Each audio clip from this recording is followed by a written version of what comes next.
I'm here to express my grave concern about the escalating violence towards religious minorities in India under the rule of Prime Minister Narendra Modi and his Hindu nationalist party, the BJP. We've come together repeatedly to bring your attention to the mob lynchings of Muslims, the criminalization of interfaith relationships through the so-called love jihad laws, the Discriminatory Citizenship Amendment Act, the CAA, which along with the National Register of Citizens, the NRC, discriminates against Muslims, Dalits, Adivasis, women, the LGBTQ plus community, migrant workers, and threatens to render stateless all of India's 200 million Muslim citizens. The persecution and incarceration of so many in India whose only crime is that they have exercised their constitutional rights and expressed their dissent about the government and its policies. But this Christmas and New Year, India reached a new low in terms of human rights and religious freedom in India. There were anti-Christian hate incidents across India on Christmas Day. Hindutva mobs entered churches, threatened violence, chanted Jai Shri Ram, and in some cases even broke the statue of Lord Jesus.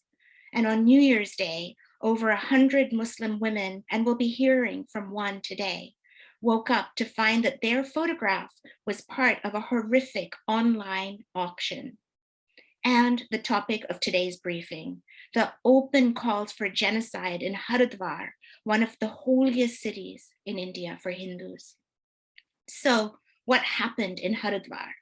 So just a few days ago, that's December 17th to 19th, 2021, Hindu extremist leaders organized what was called a Dharma Sansad, a religious parliament in Haridwar in northern India. One of the leaders who organized this event is Yati Narsinghanand Saraswati, a priest at a temple near the Indian capital, New Delhi, called the Dasna Devi Temple, who has on multiple occasions called for the extermination of Muslims and Islam. Last year, this very priest physically assaulted a 14-year-old Muslim boy for drinking water from a tap at the temple he runs. And his only comment was that the beating he gave the young boy should not have been videotaped. Unfortunately, Yati also has American connections. Last year, a 501c3 nonprofit in the US, the Vishva Hindu Parishad of America, announced that they would be holding a series of events with Yati as the main speaker. And it was only after Hindus for Human Rights launched a public campaign calling attention to his Islamophobic statements that this Hindu group canceled their events with him. Unsurprisingly, videos and reporting from the event at Haridwar last month revealed that many of the Hindu leaders present issued explicit calls for genocide against Muslims. And here are just a few of the quotes from that meeting. Like in Myanmar, the police here, the politicians here, the army, and every Hindu must pick up weapons, and we will have to conduct this cleanliness drive. That's Safai Abhiyan. There is no solution apart from this. That was a quote from Swami Prabodhananda Giri, who's the president of Hindu Raksha Sena, which translates as Hindu Defense Army. Another quote, "Nothing is possible without weapons. If you want to eliminate their population, then kill them. Be ready to kill them and be ready to go to jail. Even if 100 of us are ready to kill 2 million of them, Muslims, then we will be victorious and go to jail." That was Pooja Shakun Pandey, General Secretary of the Hindu Mahasabha. This organization is more than 100 years old, and its most infamous president, Vinayak Savarkar, was once accused of masterminded Mahatma Gandhi's assassination.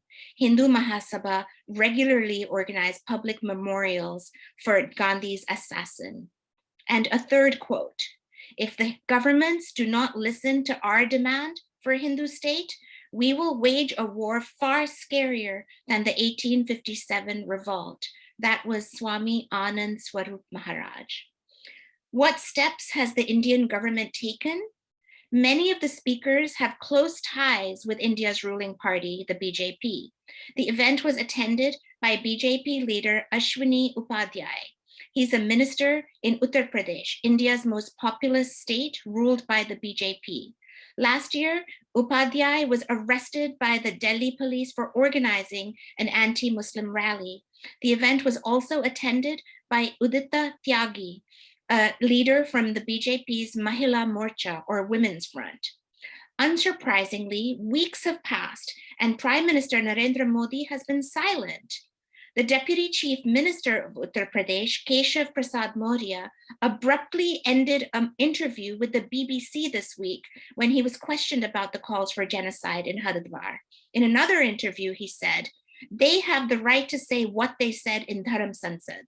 Nobody is saying anything wrong. They say what they think is right." Despite police reports being filed, no arrests have been made. Some Muslim leaders registered a complaint against the genocidal statements made in the conference. In response, some of the speakers of the conference went to a police station to file a counter complaint. In a video that has now gone viral, they are seen laughing alongside a police officer. In the video, Pooja Shakun Pandey, aka Sadhvi Annapurna, then told the police officer that he should send a message that he is not biased. She said, "You are a public officer and you should treat everybody equally. That is what we expect from you. May you always win," she says.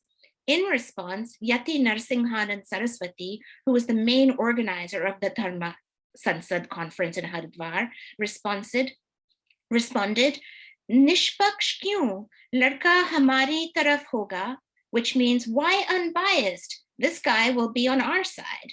And the room burst into laughter. A group of intellectuals, political leaders, social activists, and concerned citizens from Uttarakhand, where there's going to be an election very soon, have written to the Uttarakhand government, the governor, Gurmeet Singh, asking for the arrest of those who made the genocidal statements. And today, Wednesday, January 12th, the Supreme Court of India will have heard a petition seeking the arrest and trial of the Dharma Sansad speakers, and we will all be waiting for news about this. But now, news reports are telling us that the organizers of the December conference are planning a revenge meeting, or Pratikar Sabha, on January 16th in response to the police complaints that have been filed against some of them. And furthermore, Yati spoke at a press conference in Shimla, Himachal Pradesh 2 days ago and announced another Dharm Sansad, Hindu religious gathering, from the 4th to the 6th of March in Himachal Pradesh. So rather than arrests, what is guaranteed is that there will be more calls for genocide of Muslims. So what do we want from the US government? The speeches made in Haridwar are an explicit call for genocide against Muslims by religious leaders who are close to the ruling party, the government. In 1959, India ratified the Genocide Convention. Article 3 of the Genocide Convention states, "The following acts shall be punishable: A, genocide; B, conspiracy to commit genocide; C, direct and public incitement to commit genocide," which is what we just saw; D, attempt to commit genocide; and E, complicity in genocide. And Article 4 states, "Persons committing genocide or any of the other acts enumerated in Article 3 shall be punished, whether they are constitutionally responsible rulers, public officials, or private individuals." And so we call on the US Secretary of State, Antony Blinken, to condemn the genocidal and anti-Muslim statements made in the presence of officials from India's ruling party, and also to point out that these gatherings and statements violate the Genocide Convention and India's own constitution. We call on the United States senators to advance the Combating International Islamophobia Act by establishing a special envoy office at the US State Department to monitor and combat international Islamophobia. This act has already passed in the House, and now we need it to pass in the state. And we call on all of you to recognize that the hatred being expressed in India is at a very serious level. According to research from the US Holocaust Memorial Museum, as our sister stated before, India is at a high risk, #2 in the world for a genocide. They predict a 1 in 7 chance of a genocide. Given this incredibly high risk, there is woefully insufficient attention paid to these issues in India. In 1998, 4 years after the Rwandan genocide, the US President Bill Clinton declared his greatest regret that all over the world, and this is a quote, "there were people like me sitting in offices who did not fully appreciate the depth and the speed with which you were being engulfed by this unimaginable terror." We can't let the Biden administration repeat the mistakes of the past. Surveys show that the majority of Indian Americans believe that Hindu nationalism poses a serious threat to India. The Hindutva extremists that gathered in Haridwar do not represent all Hindus or all Indians. We hope that all of you who are here representing US legislators will speak out loudly before it is too late. Thank you very much.